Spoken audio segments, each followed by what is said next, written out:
আমরা আজকে দেখবো দ্বিতীয় পর্যায়ক্রমিক মূল্যায়নপত্র 2025-এর জন্য দ্বিতীয় শ্রেণীর স্বাস্থ্য শারীরিক শিক্ষা বিভাগের প্রশ্নপত্র, যেখানে পূর্ণমান 15, সময় রয়েছে 30 মিনিট।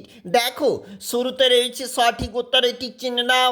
রয়েছে 2 নাম্বার, বৃক্ষ কাটার ফলে বাড়ছে দুর্ভোগ। জলকে ধরে রাখার অর্থাৎ জল ধরে রাখাকে জল সংরক্ষণই বলা হয়। দেখো, বিভিন্ন পাত্রের মধ্য দিয়ে দাগ দিয়ে জলের পরিমাণ ঠিক করা হয়। এগুলি সঠিক উত্তর বেছে লিখতে হবে। 2 নাম্বার, শূন্যস্থানে বক্সে থাকতেই শব্দ চয়ন করে বসাতে হবে। এর জন্য রয়েছে কিন্তু 4 নাম্বার। দেখো, শুদ্ধ অশুদ্ধ, শুদ্ধ হলে তালব্যস্য, মিথ্যা হলে ম লেখো। এই বক্স অবশ্যই ফিল আপ করবে, যেটা যেমন হচ্ছে। একটি শব্দ বা বাক্যে উত্তর লেখো, রয়েছে কিন্তু 3 নাম্বার।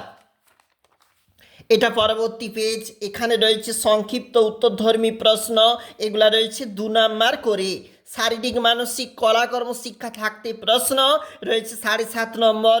রয়েছে আরও একটি গুরুত্বপূর্ণ প্রশ্ন, ছবি রং দিয়ে ভরাট করো। বাচ্চাগুলা এখানে বৃক্ষরোপণ করতেছে, তার ছবি রয়েছে, ঘর রয়েছে, পাখি উড়ছে, তাদের ছবি অবশ্যই দেখবি।